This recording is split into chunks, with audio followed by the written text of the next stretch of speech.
पुंडलिक वरदे हरी विठ्ठल, श्री ज्ञानदेव तुकाराम, पंढरीनाथ महाराज की जय. जय जय विठ्ठल, जय हरी विठ्ठल, जय जय विठ्ठल, जय हरी विठ्ठल.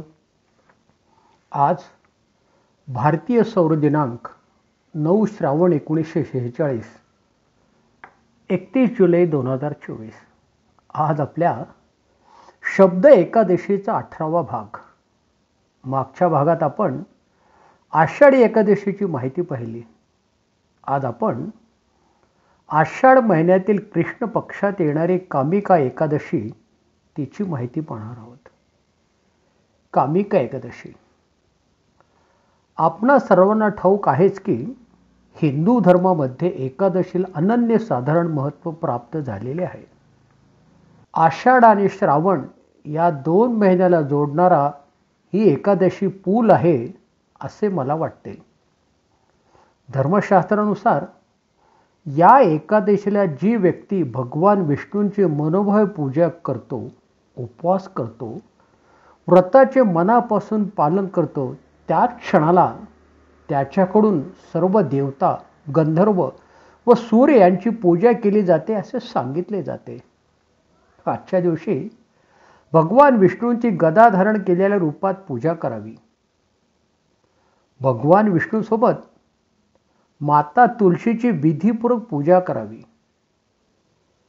तुळशीच्या पूजेचे फळ 4 तोळे चांदी आणि 1 तोळा सोन्याचे दान करण्यासारखे आहे. आणि बरं का, तुळशीच्या दर्शनाने पापांचा नाश होतो, स्पर्श केल्याने आपण पवित्र होतो आणि तुळशीच्या प्रार्थनेने रोग मुक्त होतो.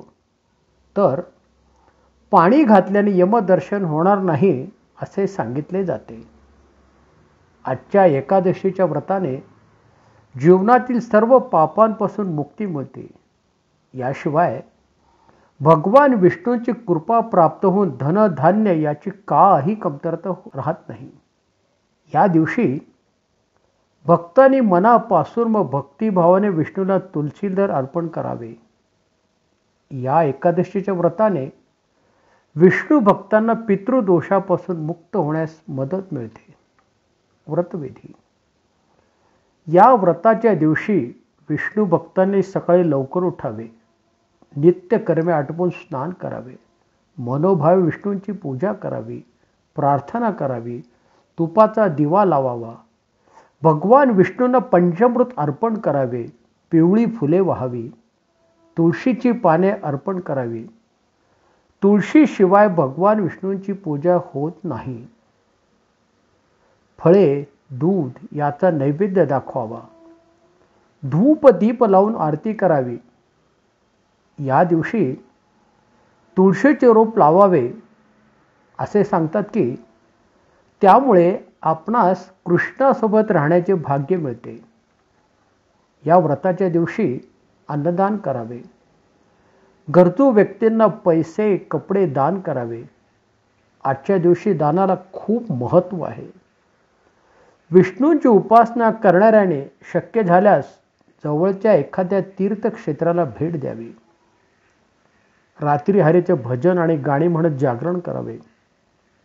क्षमा याचना करून देवाला नमस्कार करावा. विष्णू सहस्रनामाचे पठण करावे. ओम नमो भगवते वासुदेवाय या मंत्राचा जप करावा. एकादशीची व्रत कथा ऐकावी किंवा वाचावी.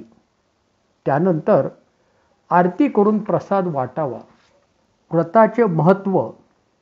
असे म्हणतात की या दिवशी केलेले व्रत आणि पूजा यामुळे भगवान विष्णूंचा आशीर्वाद तर मिळतोच मिळतो, त्याबरोबर आपल्या पितरांचाही आशीर्वाद मिळतो. ज्यांना काही गोष्टीचे भय वाटत असेल तर त्यांनी या एकादशीचे व्रत अवश्य करावे.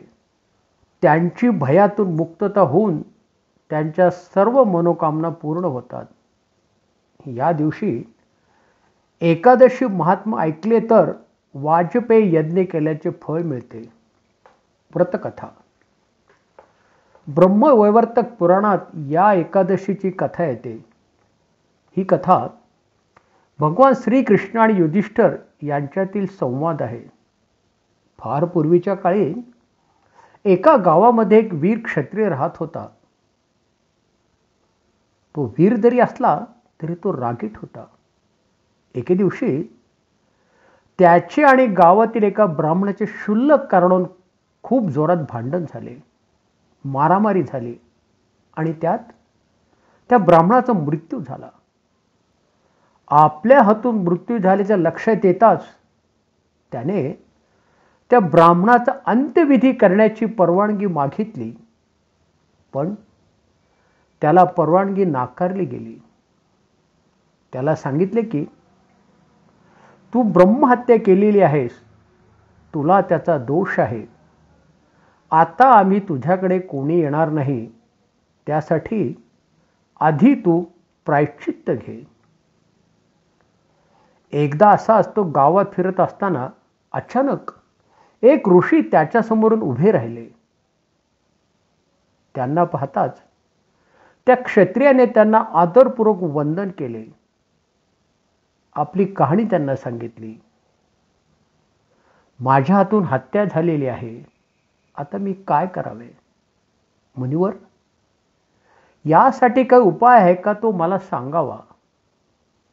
त्यावेळी ऋषींनी त्याला कामिका एकादशीचे व्रत कर म्हणून सांगितले.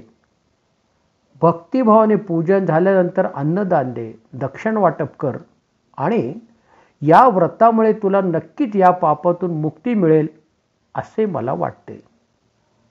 ऋषींनी सांगितल्याप्रमाणे त्या वीर क्षत्रियाने एकादशीचे व्रत मनापासून केले.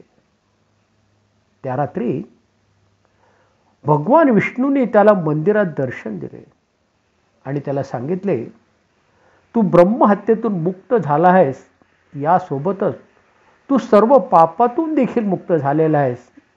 माझा तुला आशीर्वाद आहे. आज आपण इथेच थांबणार आहोत.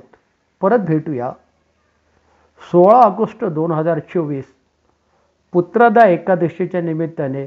विठ्ठल विठ्ठल जय हरी विठ्ठल, विठ्ठल विठ्ठल जय हरी विठ्ठल, विठ्ठल विठ्ठल जय हरी विठ्ठल, विठ्ठल विठ्ठल जय हरी विठ्ठल.